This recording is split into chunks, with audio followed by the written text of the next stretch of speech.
Boa noite a todos. Aguardando só uns minutinhos para o pessoal, né, já se atentar à live. Quero agradecer mais uma vez a presença de vocês aqui, né? Mas continuando esse ciclo de lives. Algumas pessoas já nos acompanharam ontem e estão com a gente hoje novamente, que é um tema também muito interessante e pertinente, né? À atualidade, que é a transição do semanário para o diário de bordo. Vamos aguardar só mais uns minutinhos, né? Então, o que eu acho interessante também, para quem não me conhece, eu sou a Andréia Queiroz, tenho mais ou menos 18 anos na educação infantil. Dentro desse período, grande parte da minha vida eu trabalhei com a rede parceira. E sei o quanto é difícil a gente conciliar a parte formativa, né, nos nossos horários, que são tão desgastantes e comprimidos, né, pela nossa rotina estressante. Nossa rotina de cumprir as nossas tarefas, de cumprir os nossos propósitos, nossas intencionalidades com as crianças, os nossos relatórios, enfim.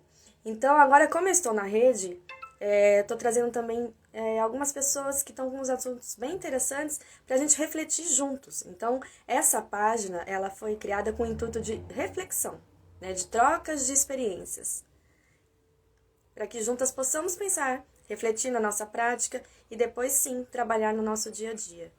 Não é caráter totalmente formativo, é mais uma reflexão mesmo, né, daquilo que a gente fez e deu certo, né, para que vocês assim consigam ter uma visão mais ampla das possibilidades que podem estar acontecendo dentro de outros espaços também, né? Por isso que é tão importante essa troca. Deixa eu ver aqui se a Mariana já entrou. Deixa eu ver só um minutinho, por favor.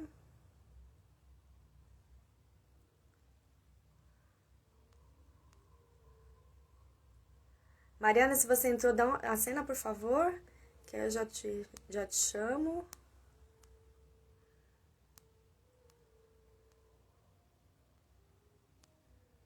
Só passando aqui. Vou chamar a Mariana no direct.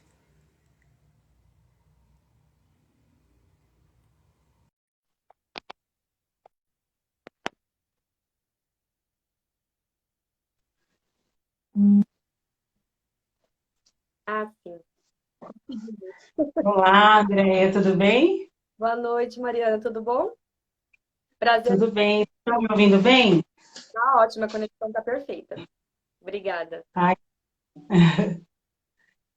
Então, eu tava eu falando. quero. Oi, desculpa. Pode- Não, imagina. Não, eu tava dando a introdução, né, de que a gente vai falar um pouquinho dessa transição do semanário para o diário de bordo. Né? Eu queria que ficasse também as pessoas compreendessem que não é um modelo a ser seguido, né? Assim, fixo, porque cada unidade escolar tem suas particularidades, né? O que precisa ser trabalhado. Então, é um exemplo daquilo que está funcionando e funcionando bem, né? Então, a Mariana vai trazer para a gente experiências de como foi esse passo a passo, o que precisou para que atingisse essa formatação, por assim dizer, como foi a construção desse diário de bordo. Então, acho que tem muitas coisas significativas para a Mariana trazer, até porque todos, né, como é algo novo, muitas dúvidas surgem, né, relativamente novo. Então, muitas dúvidas surgem. Então, quanto mais exemplos a gente tiver do que está dando certo, melhor, né, para a gente compreender também o nosso espaço e a nossa construção dentro dessa unidade escolar. Eu quero começar agradecendo, né, a oportunidade, Andréia. Estamos tendo a oportunidade de nos conhecermos melhor esse ano, trabalhando juntas. E quero agradecer a iniciativa, achei muito bacana, né? Essa iniciativa de muitos de nós, educadores, temos páginas, né? E nem sempre temos essa coragem que você teve, que é de abrir esse diálogo com outros educadores, com outras experiências. Isso realmente é maravilhoso e é um prazer estar aqui com você. Quando você me convidou para falar sobre o diário de bordo, eu até te chamei para uma conversa, porque não há um modelo, né? Você disse isso muito bem na sua introdução. Nós trilhamos um caminho lá no SEI, criamos o nosso próprio diário de bordo, né? O nosso próprio jeito de fazer, que foi pautado muito na escuta dos professores, na escuta dos gestores, né? Nós ali somos um trio gestor, né? A coordenadora e a assistente, em nosso olhar, em tudo que nós vínhamos construindo durante anos, chegou um momento em que o semanário perdeu sentido. Tem toda essa história num vídeo na nossa página do Facebook, que chama CI Jardim Santa Teresa para Educadores, mas eu tenho muita cautela em falar dela, porque eu vejo que hoje a preocupação de muitos, quando ouvem falar de diário de bordo, é o método, né? Como que eu vou fazer? Mas eu tenho que escrever todo dia. Os coordenadores têm aquela preocupação de eu tenho que responder todo dia, o que eu tenho que escrever? E, na verdade, transitar do semanário para o diário de bordo só é possível quando nós entendemos os princípios que estão nisso, né? Qual é o real sentido, o objetivo, e aí nós conseguimos fazer essa transição. Então, eu quero trazer um pouquinho dessa reflexão para esse diálogo, que eu acredito que vai ser mais importante do que eu ficar contando como que nós fazemos o diário de bordo. Sim. Porque não há receita, né? O fato é cada um descobrir o seu jeito. Eu concordo plenamente. Por isso que o tema veio, né? Justamente em cima do que você está falando, a transição. Aí eu acho que é mais interessante como foi feita essa transição. Como colocar no diário de bordo as nossas intencionalidades, os nossos objetivos, para que aquilo fique claro também para quem estiver lendo, né? Eu acho que esse é o ponto mais difícil, assim, por assim dizer.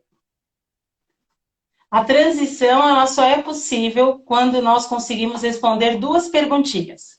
O porquê eu faço o diário de bordo e o para que eu faço o diário de bordo, que é o maior desafio.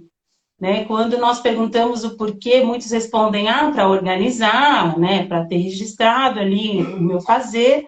E quando eu pergunto para quem, para que você faz, muitas vezes a resposta cai para a coordenação ver, ou para cumprir uma burocracia ou uma exigência da rede em que eu trabalho, e é muito além disso. Enquanto o educador não encontrar o sentido do porquê se faz diário de bordo, enquanto aquilo não fizer um sentido, não há uma construção real. Né? Então, qualquer mudança que se for fazer, mudança de concepção, mudança de metodologia de trabalho, qualquer mudança só é possível quando há um sentido, quando o educador olha para aquilo e fala, não, eu estou entendendo isso. E aí eu trouxe um trechinho do livro do Cristiano Alcântara, Coordenação Pedagógica na Infância, que fala exatamente sobre isso. Ele fala assim: quando estamos entendendo o que fazemos, viramos a chave, o que nos abre novos caminhos e significado. Transpor uma nova porta não significa ter superado tudo que é necessário construir. Ao contrário, é um novo desafio constante. E é isso, né? É entender o porquê. E aí eu vou falar um pouquinho do porquê que a gente faz o diário de bordo, né? Para ver se faz sentido a vocês, como fez sentido a nós, né? E por isso nós optamos pela transição. Então, o diário de bordo ele é feito primeiramente para o professor, para o educador. E essa é uma dificuldade quando nós vamos ler, vamos inferir no diário de bordo, vamos estabelecer um diálogo, porque nós, quanto gestores, vemos essa muito da observação da criança, se misturam esses registros.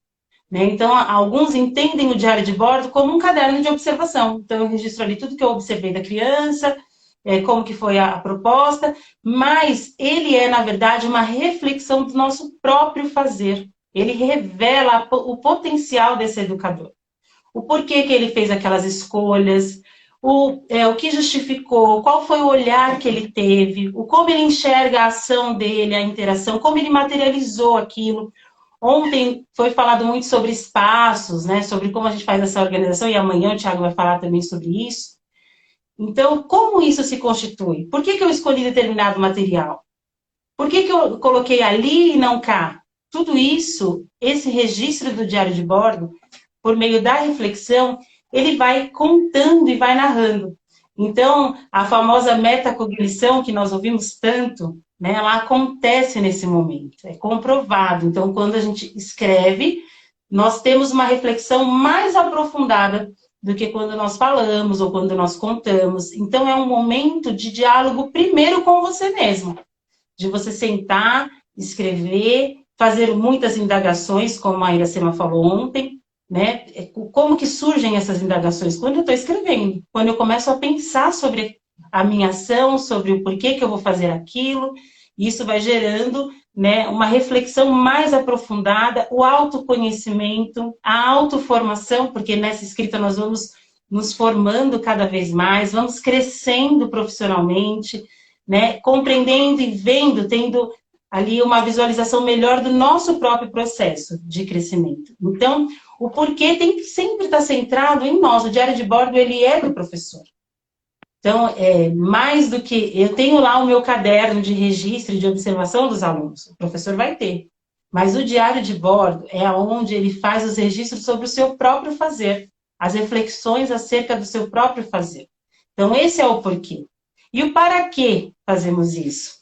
Fazemos isso não para mostrar para a gestão, não para cumprir uma tabela, mas para historicizar. Se o nosso fazer é tão rico, se eu tenho uma prática tão potente, se eu sou capaz de olhar para um bebê como uma especialista da educação, fazer reflexões aprofundadas, se sou eu que tenho a propriedade de dizer, olha, eu vou organizar o espaço desta forma, porque eu observo que ele vai se desenvolver assim, porque eu observei tal coisa. Isso tem que ser registrado, né? Principalmente nós que estamos na rede pública, é uma realidade que não tem livros. Se nós procurarmos livros, nós buscamos inspirações, compartilhamos mesmos princípios que outras redes e outras localidades, mas a realidade que nós vivenciamos aqui no Brasil, nas escolas públicas, não tem. São poucos os livros, né? Mais dissertações e teses. Então, quando eu estou registrando isso, eu estou pesquisando, eu sou aquele professor pesquisador.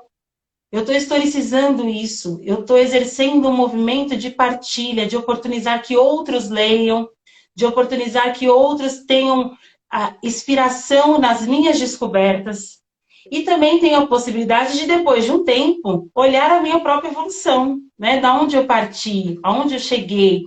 Aquela sensação que a gente tem de ver um portfólio de criança, por exemplo, ou um relatório do começo do ano e um do final. E nós falamos, ai, que bacana. Essa semana eu conversava com uma professora e um bebê que chegou sem andar ainda, tinha só 2 dentinhos e teve bastante dificuldade de adaptação, inclusive é da sua sala, né? E hoje ela está andando para todo que é lado, assim, ousada, explora o espaço. Então, quando você vê essa evolução, nós, como educadores, nós enchemos os nossos olhos de brilho, né? Tem aquela satisfação. E é essa satisfação que o educador tem que encontrar no seu próprio fazer. Então, quando você consegue olhar para si mesmo e para a sua prática, você descobre a sua identidade como educador. E é só nessa descoberta que nós conseguimos exercer uma prática de fato, com autoria, com protagonismo. Então, eu não faço mais porque o gestor mandou, eu não faço mais porque o outro disse que tem que ser assim. Eu faço porque eu compreendo, porque eu estou olhando, porque eu estou vendo, porque eu estou pesquisando, porque eu sei onde eu estou pisando. E, ao mesmo tempo, eu não sei, porque a gente nunca vai ter uma certeza absoluta, estaremos sempre nessa construção. Então, entender esse sentido é o que traz um maior significado para o fazer do diário de bordo. Enquanto o educador não compreende tudo isso, não sente tudo isso, vai ser só o cumprir tabela, vai ser só cumprir mais uma burocracia, mais, né, uma exigência. E quando nós conseguimos revelar tudo isso no nosso trabalho, também é muito bacana, porque nós entendemos que o diário de bordo acaba sendo suporte para todas as outras documentações pedagógicas. Sim, Então, quando eu pego o caderno de observação, eu enxergo lá um pouco do meu diário de bordo. Quando eu vou fazer um relatório infantil, eu tenho o meu diário de bordo como um suporte. Ele acaba sendo ponte para todas as outras documentações. Nós conseguimos ver essa ligação entre a documentação pedagógica, que também é muito importante e também revela o maior sentido de se ter uma documentação pedagógica, né?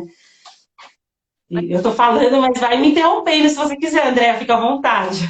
eu acho que a maior dificuldade que a grande maioria tem é trazer essa questão do planejamento, né? Como fazer com que as pessoas compreendam e enxerguem esse planejamento dentro daquilo que é de, né? Porque se a gente pensar que o semanário é bem segmentado e estava muito bem ali, né? Repartidinho, ó, objetivo esse, né? vai ser assim que eu vou aplicar, metodologia tal. No diário de bordo, não, já é a narrativa, como você bem disse, né? E aí, acho que essa é a maior dificuldade. Eu acredito que seja essa. Exato, né? Como começar, como fazer. Se não há uma forma, então. Eu falo que não há uma forma, primeiramente, porque eu, quando penso em diário, a gente pensa na nossa adolescência, né? Nós, mulheres, todas tivemos um diário aí, onde escrevíamos, né? E ali nós escrevemos do nosso jeito, né? Na nossa particularidade, o que nós, sem medo do julgamento do outro, do que o outro ia pensar, porque era nosso, era um segredo. E eu acho que esse é uma das coisas principais que nós precisamos ter na visão do diário de bordo. É o seu jeito de escrever, não é o jeito da coordenadora, não é o jeito da colega, é o seu jeito. Então, tem diário de bordo que eu pego que é uma linguagem mais poética, outras que são mais indagativos, outros que são mais reflexivos, e assim nós vamos atuando. Então, não tem um formato padrão. Mas o como começar? Porque a verdade é que nós, mesmo educadores, mesmo tendo escolhido essa profissão, tendo feito pedagogia, especializações, nós não somos, os brasileiros não são um povo que foi educado para ler, para escrever, né? Nós não fomos. Então há uma dificuldade real, e isso a gente precisa considerar, que é justamente o reconhecimento do não saber. E muitas vezes ele não é advindo do não querer, né? É da falta de oportunidade, possibilidade, até mesmo da história do nosso país. Então, nós temos que ir atrás disso. Tem que começar a escrever. Só vamos aprender a escrever, a ter essa reflexão aprofundada fazendo. Então não tem receita, eu sempre falo, às vezes, quando eu começo a dar as devolutivas e começo a conversar com as professoras, aí muitas falam assim para mim: ah, eu tô com vontade de rasgar todas as folhas, posso apagar tudo que eu já escrevi e começar de agora, depois dessa devolutiva? E eu falo para elas: não, porque o mais bonito, o mais belo desse registro vai ser ver aonde você vai chegar no final do ano. Vai ser você olhar e falar: olha, eu comecei assim, olha onde eu cheguei. Né? Então, não é inválido, não tem certo, não tem errado. Você está construindo, está crescendo, está aprendendo, né? E está evoluindo. Uma dica que eu dou para começar é criar um roteiro. Nós precisamos para tudo, nós precisamos ter um parâmetro. Né? Nós temos aí vários livros, a orientação normativa, o Cristiano mesmo publicou, né, vários livros bacanas que falam sobre essa construção do diário de bordo, mas eu acho que pegar disso tudo não tem que ser assim. Mas quais são os princípios que estão nessa orientação normativa? Quais são os princípios? O que não pode faltar nesse diário de bordo? E aí se cria um roteiro. Se você vai fazer esse diário sozinho, você pode criar sozinho. Mas se você faz parte de um coletivo, e isso muitas vezes o educador da rede pública se esquece, que ele, embora tenha um concurso público, embora tenha uma estabilidade, né, ele ainda faz parte de um coletivo. Então, na escola, as criações são coletivas, né? Nós temos a nossa autoria, o nosso protagonismo, mas o nosso objetivo é o mesmo. Os princípios que norteiam ali a base, eles são o mesmo, né? São constituídos por um documento, pelo PPP da escola, pelas abordagens trazidas pela própria rede, como o currículo da cidade, traz ali os princípios da educação infantil e as próprias legislações. Então, nós não podemos ir fora disso. Então, isso é uma coisa importante, criar, se você faz parte de uma rede, criar, e se é um gestor, olhando para a sua equipe, que foi mais ou menos o que nós fizemos para transitar, o que não faz mais sentido? O que falta quando eu olho para o semanário, quando eu olho para aquele do planejamento que se tem hoje, o que eu acho que é essencial e que deve ter em todos. E aí, criar esse primeiro roteiro, ele é importante para alinhar e facilita para o gestor, porque vamos combinar lá, eu tenho 34 professores, né? E se faz individual, se faz coletivo, né? Aí cada um vai decidir o seu jeito. Mas nós tem coisas que são básicas e que nós precisamos ter. Por exemplo, quais são as minhas justificativas? Por que eu escolhi aquela proposta? Qual foi a observação que me fez pensar nessa proposta? Quais são os meus objetivos? Escrever ali como eu vou materializar, porque isso é uma coisa também que se perde no diário de bordo. As pessoas começam, às vezes, devanear, que eu gosto disso, né? Eu fico o tempo inteiro, minha mente é muito acelerada, eu fico pensando o tempo inteiro. Quem lida comigo às vezes fala, para um pouquinho, para de pensar, que eu sou acelerada, eu tô lá na frente. Mas, é, o que, como eu vou materializar essa ação? Porque às vezes é tantos devaneios, tantas perguntas que são importantes, mas quando eu vou falar da proposta, eu falo simplesmente assim: vamos explorar os materiais de largo alcance. E eu não consigo evidenciar nessa escrita o que eu estou chamando de exploração. Quais são os materiais que eu estou chamando de largo alcance? Qual é a compreensão que eu tenho de largo alcance? Qual é a concepção que está por trás disso? Isso tudo é revelado na forma como você vai organizar o ambiente. Quando você escreve como você vai interagir, o que você vai fazer nessa hora? Porque às vezes o professor só descreve. Ah, eu vou organizar a sala assim, assim, assim, e vou propor isso para os bebês. E você vai fazer o quê? Eu gosto de ler isso. Né? Ah, eu vou estar atento. Quando é um grupo maior, eu sempre falo que cada um tem que saber o que vai fazer na hora. Quem vai registrar? Quem vai estar sentado com aqueles bebês, próximo àqueles bebês que ainda não andam? Quem são aqueles que já vão estar olhando, aqueles que já estão explorando outras coisas, subindo, porque embora a gente busca não intervir tanto, nós estamos ali atentos para que tenha uma segurança. Isso tudo tem que estar, faz parte da materialização de como você vai colocar aquelas suas observações, os seus objetivos em prática. Então, Então tem que estar ali.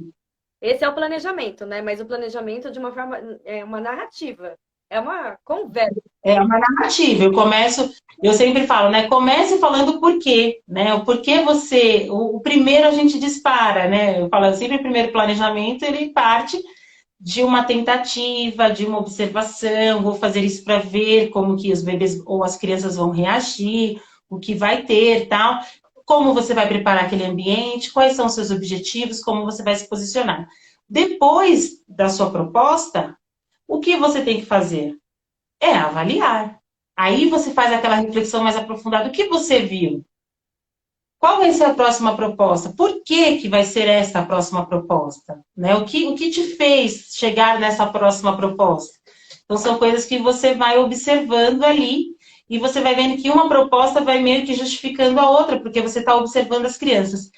E o que eu falo de pensar no próprio fazer, eu sempre falo, porque às vezes quando eu leio alguns diários de bordo que a pessoa coloca assim, as crianças exploraram os materiais, fulano descobriu o som, ciclano subiu não sei na onde, o outro fez tal coisa, já virou uma brincadeira simbólica, um jogo simbólico, já estavam fazendo comidinha, dando um para o outro.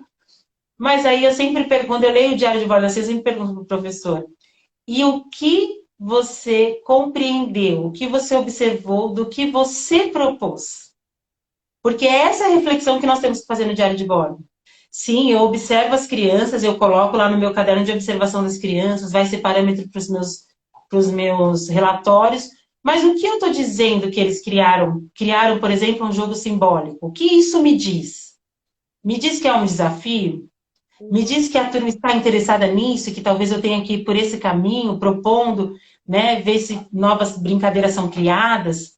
Então, o que isso me diz do meu próprio fazer? Então, Essa talvez é a maior dificuldade de se observar e de se registrar.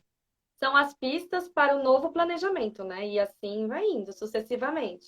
As Exato. nossas reflexões a partir da escuta da criança são pistas para um novo planejamento. É isso, né, Mariana? Exatamente. Você vai ali fazendo uma auto-reflexão de você mesmo. Às vezes você percebe que você deu uma resposta que você poderia ter calado, e que não foi bacana naquele momento, e você pode escrever isso lá, acho que eu vou fazer uma outra proposta e vou me posicionar diferente para ver qual é a reação, o que vem. Talvez, né, nesse momento de escrita, você perceba que poderia ter fluído de outras formas, né? Que poderia ter, talvez, sido mais proveitoso. Eu sempre falo assim, né? No final do dia, se pergunte, né? O que você poderia ter feito diferente? Quais foram os aprendizados proporcionados para as crianças, as possibilidades, né? Porque isso depende do que a criança vai criar, o bebê. Então, que possibilidade eu dei? Será que eu poderia ter dado outras possibilidades? os meus bebês, minhas crianças tiveram autoria, protagonismo no dia de hoje, são reflexões que vão norteando. E eu? O que eu aprendi? Ah, eu percebi que os bebês aprenderam isso, conquistaram aquilo, chegaram. E eu, quanto educadora? O que eu aprendi hoje? São reflexões importantes, são perguntas importantes que vai dando norte e pistas para essa escrita e para essa reflexão mais aprofundada. Então, no início, muitas vezes nós vamos fazer ela de uma forma até mecânica, no sentido assim, eu tenho um roteirinho, eu vou pensar o porquê. Depois nós vamos vendo quanto isso vai fluindo, vai fazendo parte de nós, né? Vai ser natural, quando você vê, você já está em outras reflexões.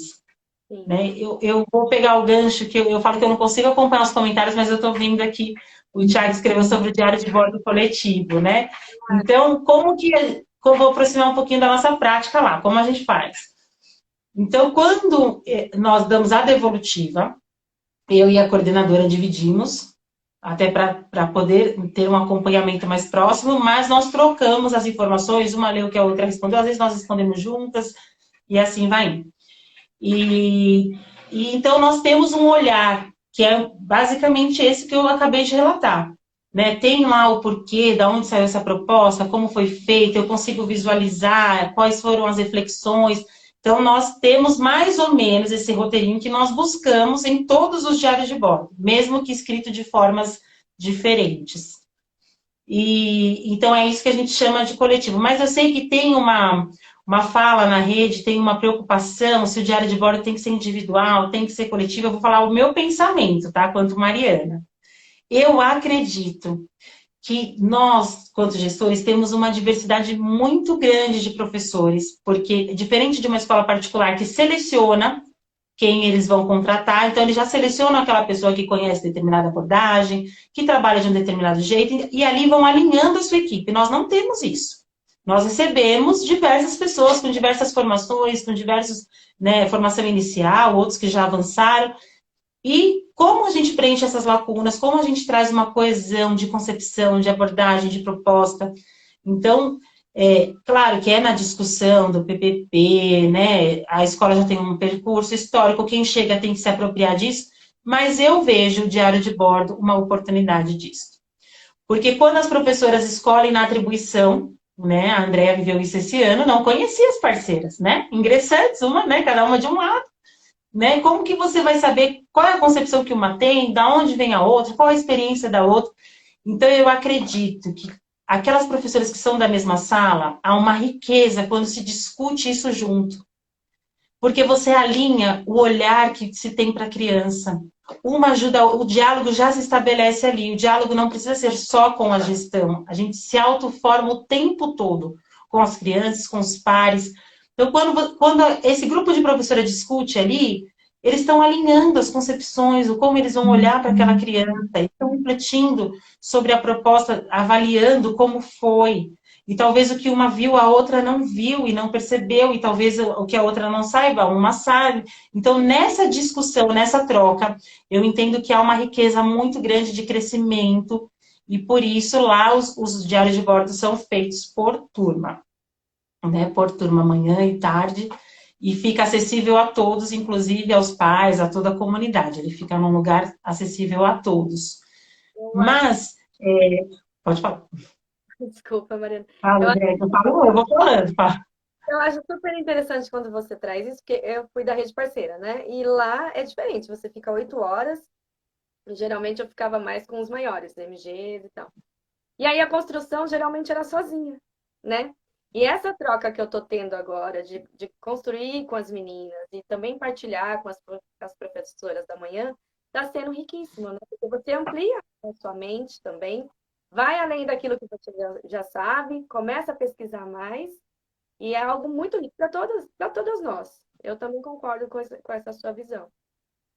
É bem diferente. E na verdade, que embasa uma concepção que eu tenho enquanto gestora, nós lá do SEI, de que a escola é uma grande comunidade de aprendizagens. Então, a gente se forma ali na comunidade de aprendizagem. Se for pensar só no nosso fazer gestor, eu não tenho pernas para responder todos os dias o diário de bordo.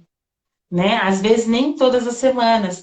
E aí, o professor fica, muitas vezes, sem ter com quem dialogar. Por mais que você fale ali na prática, e a gente, né, caminha muito pela escola, e está sempre trocando figurinha e vendo, e compartilhando, vivendo ali junto com os bebês e com as crianças, mas você sentar e ter outros pares para refletir também é uma riqueza, e eu acho que, no caso do gestor da escola pública municipal de São Paulo, diante de toda a demanda que se tem, considerando os coordenadores que são solitários, porque nem todos têm um diretor que também é pedagógico, né, é uma maneira eficaz de você suprir essa demanda. Sabe aquela coisa que nós falamos para as crianças, nessa sala multietária? Ah, as mais experientes vão ensinar os que estão chegando. Eles vão aprendendo nessa partilha. Muitas vezes a dificuldade dos gestores é transpor essas falas para a formação do adulto. Nós falamos brilhantemente sobre os bebês e crianças, mas quando nós temos que falar do adulto, nós não temos muitas vezes essa compreensão. Então, é da mesma forma, aquele que já está mais experiente na proposta da escola, que já está há mais tempo, vai dialogar com o outro, e o que chegou, às vezes tem uma outra experiência que vai enriquecer e ampliar o olhar daquele que já estava. Então, esse pensamento nós temos em tudo, né? Na formação, na documentação pedagógica. Então, ele rege um pouquinho a nossa escola, né?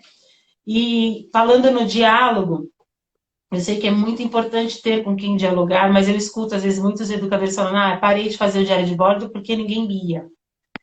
E por isso que eu comecei falando do sentido, né? Quando você tem um sentido que você está fazendo para você, você permanece escrevendo, porque você está crescendo, você está evoluindo. É claro que é a relação que nos humaniza, é essa partilha que nos faz ir além, romper barreiras, transcender o olhar.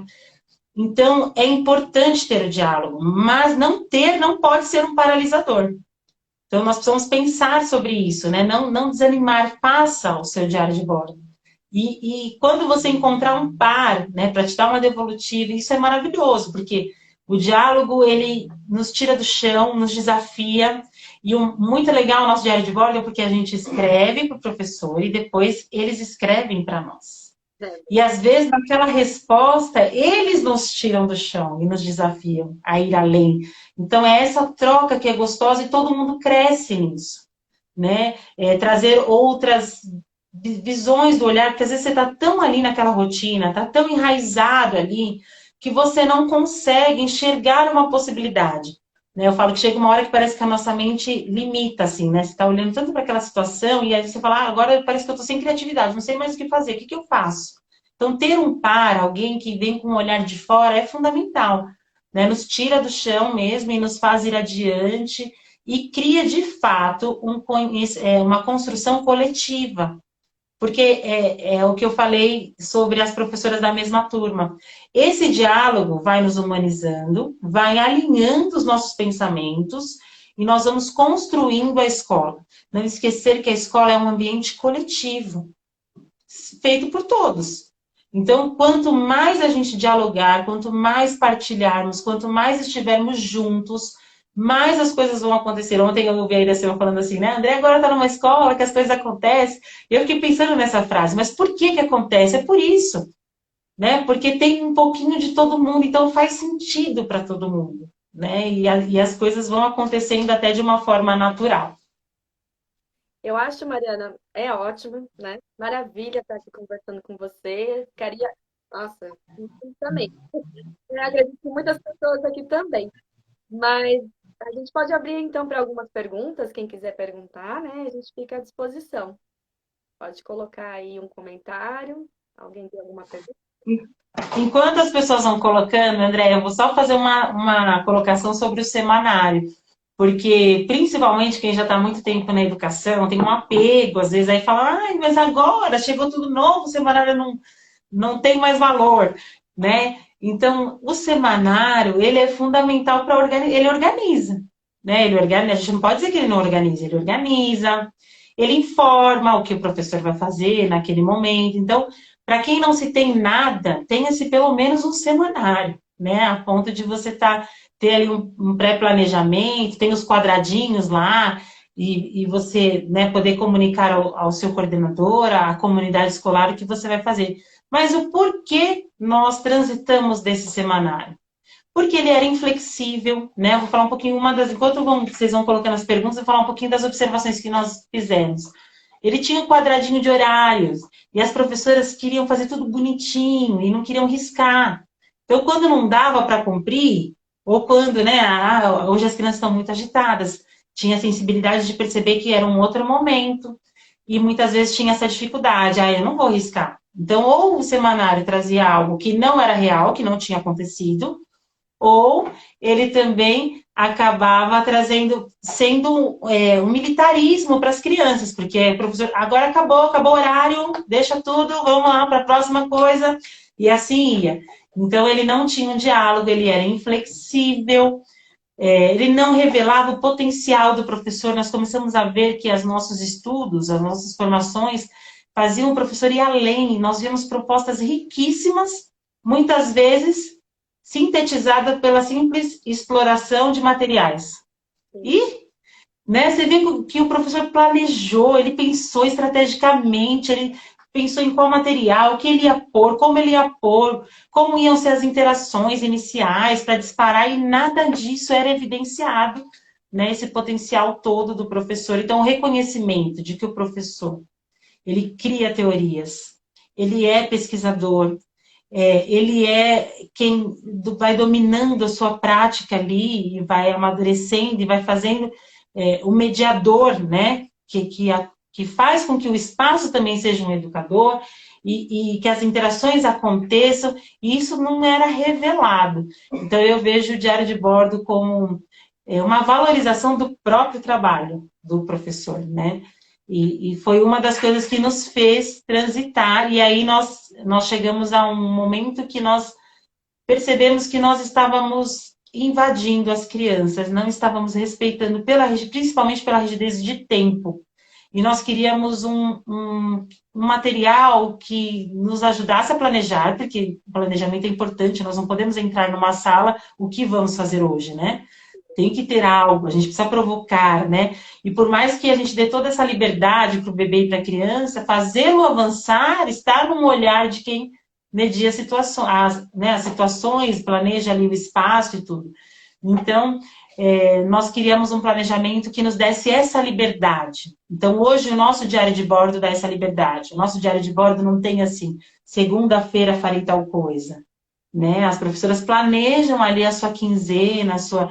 Eu falo que vai acontecendo, né? Faz uma proposta inicial de possibilidade, preparam a primeira proposta e aí vai tendo desdobrar. Mas se essa primeira proposta vai ser na segunda, na terça, na quarta, isso quem vai dizer são os bebês e as crianças.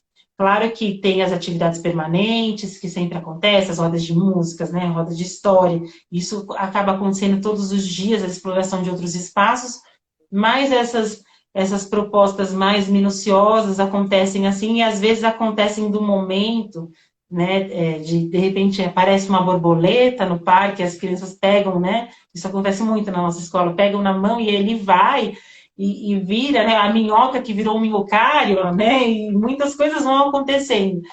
E é ter essa sensibilidade, né, de poder olhar, ser autor e também dar autoria aos bebês e crianças. Então, isso foi o que nos fez transitar. Quanto mais nós estudamos, mais não nos fazia sentido planejar da forma como nós planejávamos. Tudo que nós fazíamos e pensávamos não cabia mais no semanário, ele perdeu o sentido. Essa é a grande questão, né? A gente ficava mesmo, a gente, enquanto rede, enquanto parceira, né? Na questão do semanário, a gente ficava presa mesmo à questão do tempo, né? Ficava muito segmentado, né? Hora da roda, hora da história, hora roda de música, hora do projeto, hora de, né? E ficava muito segmentado. E aí a gente tinha que correr contra o tempo, contra o relógio. Hora do jantar, hora do almoço. E aí ficava muito segmentado. E a criança, né, às vezes estava ali numa proposta super interessante e precisava parar, porque aí já era outra proposta, né? E nós, gestores, acabamos ficando um pouco fiscalizadores, sabe? De pegar a linha de tempo, deixa eu ver se está fazendo isso, se está fazendo aquilo, está escrito aqui, né? E não é isso, né? É ir além, é ver o que as crianças têm a nos dizer, é dar voz, é ouvir, né? E embarcar num aprendizado que de fato é significativo para eles e para nós. Vamos ver a pergunta aqui, Mariana. A Verônica Uhum. perguntou assim: esse diário de bordo tem que ser feito no coletivo ou individual para cada criança? Ele é coletivo no sentido da turma. Então, por exemplo, a nossa turma de B1 é uma sala com 4 professoras. Então, as 4 professoras não planejam separadamente. Tipo assim, eu tenho 6 bebês, então eu vou com meus 6 bebês agora para o corredor, eu vou com meus 6 bebês agora lá para o parque, eu vou com meus 6. Não. Então, a gente tem, embora elas tenham atribuído aquelas crianças para elas, que eu acho que o sistema é falho nisso, né? Porque se a gente acredita, é uma outra discussão para outra live, mas se nós acreditamos que a criança elege um adulto, que existe um adulto referência, né? Como que ao mesmo tempo nós temos que obrigar ali uma responsabilização, você é por esta criança. E às vezes essa criança elegeu um outro professor daquela turma. Então é uma outra discussão. Mas esses professores que trabalham juntos nesta sala, eles planejam junto. Então, planeja junto a turma da manhã, planeja junto a turma da tarde. Sempre com um diário do bordo do outro acessível para que não seja maçante para a criança fica lá o tempo todo na escola, né? Não se repita as mesmas propostas. Então, por esse motivo, fica ali acessível. Mas eles são. Então, é aquele grupo daquela sala planeja junto. Por exemplo, o nosso MG1 é uma professora, o nosso MG2 é uma professora. Então, ela planeja sozinha. Já o B2 são 3, então as 3 planejam juntas, porque ali elas vão alinhando. Isso, por que eu bato tanto nessa tecla dessa importância dessa discussão? Porque até na hora que a gente vai tratar com essa criança, em tudo, até mesmo nos cuidados privilegiados, eu vou fazer a troca desta criança. Aí você tem uma que olha nos olhos, explica para a criança que é o momento da troca, ajuda ele a subir a escadinha sozinho para subir no trocador, e ali vai conversando, estabelecendo um diálogo, informa onde ela está pegando no corpo, aonde ela vai tirar a fralda, o que ela está fazendo. E ao mesmo tempo você tem outra na mesma sala que simplesmente pega a criança, não olha para ela, tira ela do chão sem nem comunicar que ia tirar do chão, coloca em cima do trocador, troca a toque de caixa, já pega outro. Então, para que não haja essa incoerência dentro do mesmo espaço. Né? Então, como a gente olha para esse bebê? Porque a formação, mesmo nos PEAs, não vai dar conta disso, né? De que cada um tem um tempo diferente de compreender essas questões e de se encontrar, né, dentro de uma abordagem que lhe faça sentido, de criar concepções. É muito difícil, não é uma coisa do dia para a noite. E para que seja, eu sempre falo, tem que ser uma construção permanente. Vocês vão sempre ouvir eu falando disso, porque é o que eu acredito. Não pode ser, porque a diretora mandou, eu faço assim. Tem que ser porque eu entendo, porque eu compreendo. Então, essa autoinformação vai acontecendo no dia a dia, na prática. Quando senta no final do dia e aí conversa e fala, olha, vamos pensar melhor esse momento da troca? Estamos observando que os bebês estão chorando muito. Eu vi que a Pro Andréia, vou usar você de exemplo, a Pro Andréia está fazendo de tal forma, a professora Andréia, e está dando certo, ó, eles estão chorando menos. Então, vamos combinar aqui, nós três, como que nós vamos fazer? Amanhã vamos fazer de determinado jeito? Isso tudo é parte do diário de bordo, é planejamento, né? Não é apartado. Então, é criar esse. Quando eu falo do coletivo, é esse pensamento. Agora, e aí tem um outro contraponto. Nós, quanto gestão, o que nós olhamos nesse diário de bordo? Nós buscamos em todos talvez mesmas características, mas não a mesma informação, que é se tem a justificativa do porquê da escolha, os objetivos estão claros, se a pessoa tem clareza da concepção, da abordagem, está de acordo com a proposta da escola, né, como ela materializou tudo isso, se estava organizado, o que observou, o que poderia ter observado. Então, quando eu falo do roteirinho, é porque nós buscamos em todos, mais ou menos, encontrar esse percurso. A Tati fez uma pergunta aqui. Nosso jornal pode ter características específicas? Tem um deles Ai, que acredita no falhou um pouquinho sua voz para mim, André. Você consegue repetir, sim. por favor? Agora, tá me ouvindo? Tô. Então vou ler de novo, tá? Tá. Nosso diário da minha unidade educacional pode ter características específicas? Temos um modelo, mas você acredita no modelo com a cara da unidade escolar? Então, nós temos um modelo lá também, que tem na nossa página. Eu citei no início, quem quiser ver o nosso modelo, as folhas, pode entrar lá no CEI Jardim Santa Teresa para educadores. Ele foi criado coletivamente. Então, nós começamos a discutir o que não podia faltar. Por exemplo, nós tínhamos que estar planejados. Mesmo que fôssemos observar o tempo da criança, precisava de um planejamento. E aí, uma outra professora já tinha trabalhado com o Canva, então ela trouxe o Canva. E aí, nós analisamos e olhamos e personalizamos ele da forma como atenderia a nossa demanda. Então, ele não é como um Canva profissional, como um Canva usado por outras instituições. Ele foi feito pela nossa equipe. E aí depois fomos discutindo, mas o que mais tem que ter? Tem que ter um momento descritivo, tem que ter o diálogo de volta. E aí nós colocamos lá no final um mapa conceitual de aprendizados. Por quê? Que a gente coloca ali o que nós detectamos como aprendizado das crianças naquele mês, num formato de mapa, né? Um mapa mental. A gente chama de conceitual, mas alguns ainda são mentais, ainda não transitaram. Por quê? Porque uma das coisas que nós percebíamos, quando conversávamos, tinha muito professor que ficava com aquela sensação assim, eu nadei, nadei, nadei e morri na praia. Eu estou fazendo um monte de coisa e eu não consigo perceber o que as crianças estão aprendendo. Parece que eu estou faço, faço, faço, e aí, muitas vezes, nós tínhamos que trazer soluções. Como não? Olha, eu estou observando, se o aluno sabe isso, sabe aquilo outro.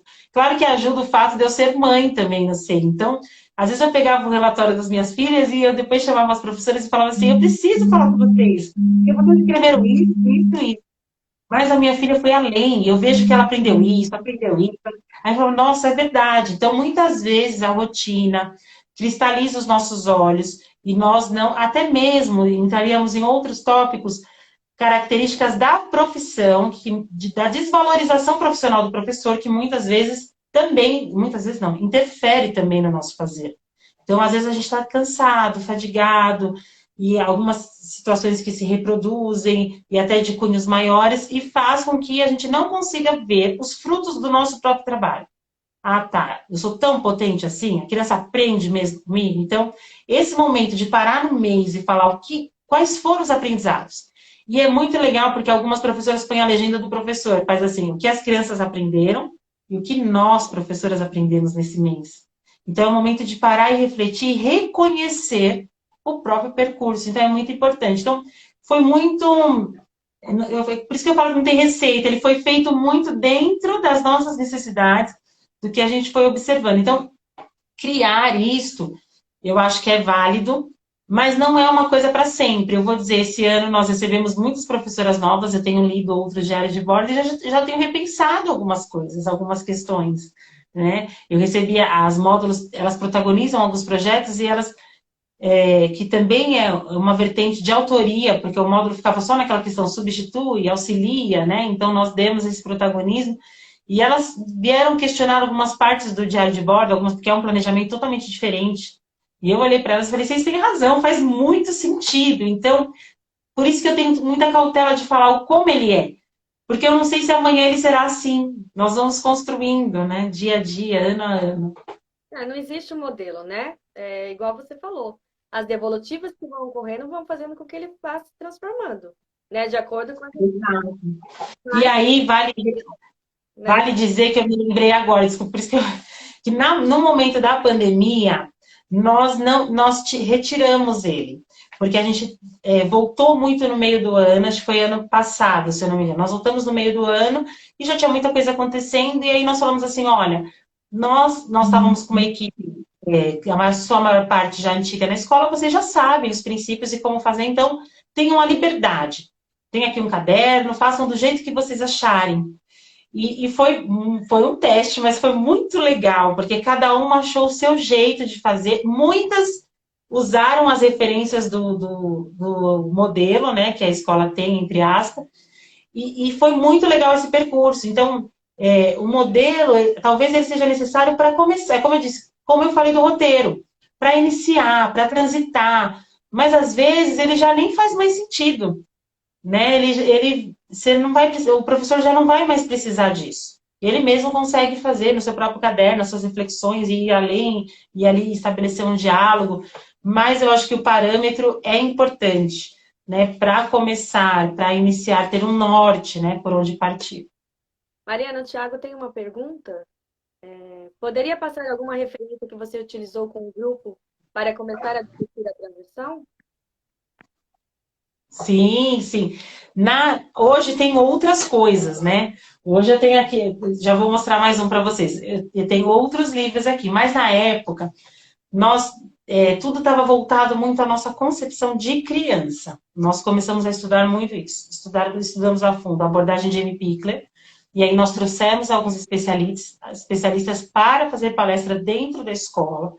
Estudamos alguns livros e também algumas outras referências, porque Amy Pickler fala muito dos bebês. Alguns conseguem fazer essa transposição muito fácil para os maiores, né? Pegando os princípios dela, é só pegar os princípios e a gente aplica nas crianças maiores, como eu faço esse cuidado privilegiado. Mas outros tinham muita dificuldade. Então, nós estudamos os fios da infância, estudamos o documentário Começo da Vida, mas não recortes. Nós nos dedicamos em ler o livro todo, em ver o documentário todo, discutir parte por parte, ponto por ponto, e ali nós fomos alinhando as nossas concepções, entendendo o que é essa pedagogia de projetos, entendendo o que é dar voz, o que é dar autoria, e aí o nosso semanário, obviamente, foi perdendo sentido. Mas hoje tem esse outro livro do Cristiano, também, o Diário de Bordo, que ele fala, e é engraçado, que hoje quando a gente lê, e a coordenadora falou assim para mim, meu, eu leio, eu enxergo os princípios, mas a gente faz completamente diferente. Eu falei, isso é uma delícia, porque, né, o gostoso é você encontrar sua autoria. Tem um trechinho que eu até separei que fala assim, ó, penso no quanto de conhecimento se constrói diariamente nas milhares de unidades educacionais desse Brasil, e por falta de um registro sistematizado, perde-se. Ou pior, ficamos reféns de técnicas e procedimentos desenvolvidos além mar, mas que não podemos contrapor nem mesmo perceber outras possibilidades, por ausência completa do que se colocar em diálogo com quem vem de fora. Né? Então, o diário de bordo estabelece esse diálogo, isso é muito importante. Esse livro aqui é maravilhoso também, principalmente para os gestores, super recomendo. Aprendizagem do adulto professor. Tem esse da documentação pedagógica também, nós estudamos isso, esse também, viu, Thiago? É uma excelente referência, junto com o artigo da Maria Carmen, Práticas Transmissivas em Creches. Ele tem na internet em PDF. Então, esse nós estudamos muito o que o Formosinho, né, os irmãos Formosinhos trazem da questão do se somos transmissivos ou participativos. Como, né, como transcender a prática que era tradicional, que fomos aprendidos, né? Muitos de nós fomos educados no tradicionalismo, aprendemos dessa forma e viramos transmissivos. E aí você pode puxar o próprio Paulo Freire na educação bancária, né? Reprodutor, como que a gente sai dessa alienação, como a gente enxerga de fato as nossas práticas participativas. Então esse foi um livro que eu usei bastante, e o artigo da Maria Carmen é maravilhoso, porque ele traz na prática, né? Ela faz uma pesquisa com outras pesquisadoras e em que elas vão vendo situações em que o professor achava que estava, nossa, e de repente ela traz as reflexões de como aquela prática foi reprodutiva, né? Como ela foi transmissiva, como ela não deu voz à criança e como a gente faz para que isso aconteça. Então, ele é um texto que tira do chão realmente. Então, essa percepção foi que foi nos fazendo ir além e criar. E, claro, as observações, sempre o gestor ele é fundamental, né? Trazer essas observações para a equipe. Então, quando nós fomos conversar, né? Já tinham algumas inquietações, a gente dava devolutivas individuais e tal. Então, quando a gente foi para o grupo e levou os próprios argumentos do grupo, né? Olha, vocês têm relatado que não querem riscar, vocês têm relatado que isso aqui está difícil, vocês têm relatado que, né? Quando você traz as próprias falas, a sua. Sabe aquela coisa de dar voz à criança e ao bebê? É você dar voz aos adultos. Né? Quando você fala, olha, eu te ouvi, e agora nós vamos pensar numa forma, eu sempre falo isso, as orientações normativas, as legislações, elas precisam ser cumpridas, elas são leis, né? A nossa rede tem algo que nos rege, não podemos fazer o que queremos, da forma que queremos. Mas o como nós vamos fazer isso, nós podemos decidir. Né? Então, é pegar a orientação. Hoje tem a orientação normativa, quando nós transitamos ainda não tinha. Então, ela já traz mais luz para esse momento, né? Dessa reflexão, de pensar o que é esse diário de bordo, a importância sobre ele. E aí, quando você traz para a sua equipe, olha, a Prefeitura Rede Municipal de São Paulo propõe que se tenha o diário de bordo, nós precisamos, né, chegar na proposta da rede, porque nós fazemos parte desta rede, como transitar, como podemos fazer, e ali, diante daquelas escutas, você ir criando tem um sentido muito maior. Eu lembro que no começo algumas professoras falavam assim, eu tô com medo, ai meu Deus, né? Porque já estavam tão acostumadas, mas eu tô confiando, vou com medo mesmo. Então é estabelecer esse elo, o gestor precisa estabelecer esse elo de confiança. E de dizer assim, eu tô te ouvindo, e eu tô junto, e se não der certo, não tem problema, a gente volta atrás, faz de novo, muda, né? E isso auxilia bastante nessa transição. Mais uma pergunta, acho que já respondeu da Mariana Alves, né? Sobre referências bibliográficas. Depois eu posso deixar nos comentários também, eu volto no vídeo e deixo nos comentários esses livros que eu citei, inclusive o artigo. Esse artigo da Maria Carmen nós lemos todos os anos. Um muito bom também é o documento que a Maria Malta fez, né, sobre o padrão de qualidade nas creches, que fala dos direitos dos bebês e crianças. Quais são os direitos? Uma creche de qualidade proporciona o quê? O que essa criança tem direitos? Também foi um ponto de reflexão importante para a gente. Tem mais uma pergunta aqui, Mariana, da Tati. O planejamento parte da escuta após a escrita no diário de bordo? Uma coisa alinhada com a outra, projeto, diário de bordo e planejamento? Sim, né? Então, quando tem lá, quando elas começam a planejar lá no Canva, elas planejam mais ou menos um mês. Então, o que elas observam que é uma necessidade naquele mês ou naquela quinzena, né? Então, elas põem lá os objetivos específicos, o objetivo principal daquela semana, o que elas vão usar, e aí elas colocam tudo que vai ser uma atividade permanente, então que pode acontecer em qualquer momento, como a roda de música, a roda de história, nananana, e também já planejam ali o projeto e o percurso. Mas nós não temos, o projeto ele é a escuta da criança, né? Para ser projeto, ele parte da escuta da criança.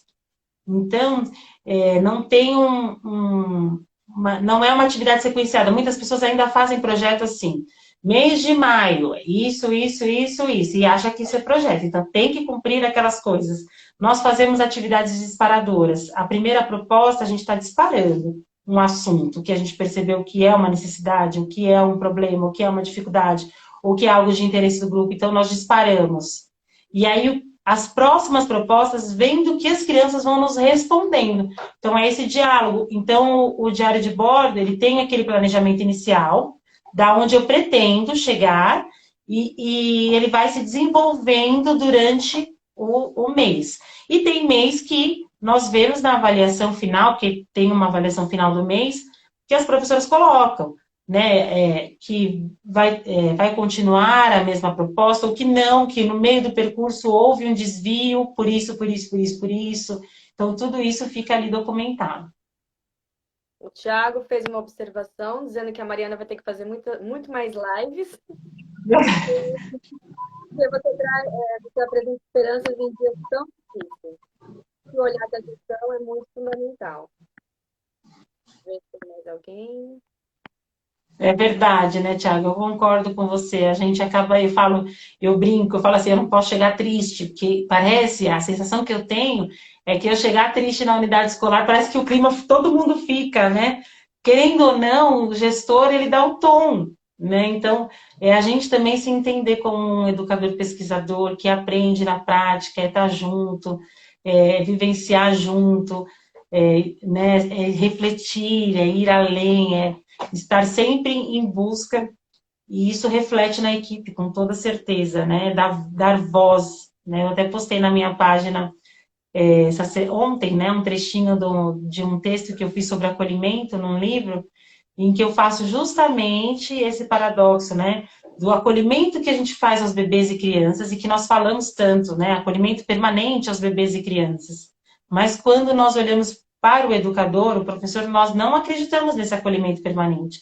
Nós queremos que ele, em um mês, já esteja apropriado da proposta, já esteja dando conta, aquele que nunca entrou na sala de aula já tenha gerenciamento de grupo, de classe, e tudo que a gente, né, espera, sem muitas vezes compreender um processo. E vai muitas vezes por essa questão de cumprir tabela, cumprir uma atribuição, uma demanda, e não é uma construção permanente. Eu acredito muito na construção permanente. Eu prefiro que eu fique ali no miudinho, que demore um, dois, mas quando chegar no terceiro eu ver que aquele professor cresceu, evoluiu, compreendeu, mudou o seu olhar quanto educador, do que termine um ano e fale, olha, ai, né? Eu quero que, se for para ir embora, que vá para multiplicar, que vá para colocar o que aprendeu, que vá sendo uma outra pessoa, né? Mas não no sentido de vou para me livrar, porque eu não quero mais fazer isso. Então, a gente tem, pouco a pouco, nós temos construído isso, e eu me construo muito também nessa prática diária, assim, é fundamental essa troca. Mariana, maravilhosa, não tem nem o que falar, né? Eu agradeço, a gente não tem mais perguntas por enquanto. Eu acho que isso vai ficar refletindo, né, na mente das pessoas que estão aqui conosco, né? As indagações vão vir, sempre vem. Linda, maravilhosa a sua fala, né? Faz a gente refletir sempre mais e mais, querer aprender cada dia mais. Eu agradeço muito a sua presença aqui. Mariana já aceitou de prontidão o meu pedido da participação na live, né? Esse tema tão importante para nós. E eu acho que todo mundo que esteve aqui conosco conseguiu perceber como que foi e como que é gostoso, né? Esse fazer junto, porque a gente faz junto, né? Não tem como não ser assim. A gente constrói e vai aprendendo dia a dia. Por isso que a Mariana falou, é sempre uma construção, nada está definido. A partir do que as crianças trazem, né, através das nossas reflexões, a gente vai construindo. E precisa seguir, sair de algum ponto, né? A gente tem um modelo, mas como vai chegar, a gente não sabe. Porque isso é um caminho que a gente tá construindo juntas, né? Então, só agradecer, só tenho a agradecer, Mariana, muito obrigada. O pessoal, acho que gostou bastante também. Ah, eu quero terminar fazendo um convite. A Iracema ontem fez um convite e eu quero fazer um convite também. Primeiro, quem quiser conhecer a escola, está aberto, sei, né? Para a hora que você quiser. Eu falo que não precisa marcar horário. Às vezes a gente fala só avisa, no sentido se você quer uma atenção. Às vezes, né, eu não consigo parar, tem uma reunião, uma coisa. Mas sempre vai ter alguém para te atender. Nós sempre estamos lá, né? Quem quiser ir lá ver de pertinho tudo isso, fica esse convite. E eu queria ler um trechinho desse livro aqui, Aprendizagem do Adulto Professor, maravilhoso, que fala assim, ó. Como você aprende? Difícil responder rapidamente, não é? Pensar sobre como você aprende envolve metacognição. O pensar é inerente a todo ser humano. Cotidianamente, pensamos sobre os fenômenos do mundo para conhecê-los, compreendê-los e explicá-los. Convidamos você a pensar sobre como aprende. Incentivamos você a pensar metacognitivamente, isto é, a pensar sobre o seu próprio pensamento. Pensar é algo que acontece naturalmente e, enquanto seres humanos, nos é facultado pensar sobre várias maneiras pelas quais pensamos. O foco central da metacognição é o conhecimento ou a percepção dos processos do pensamento do sujeito pelo próprio sujeito.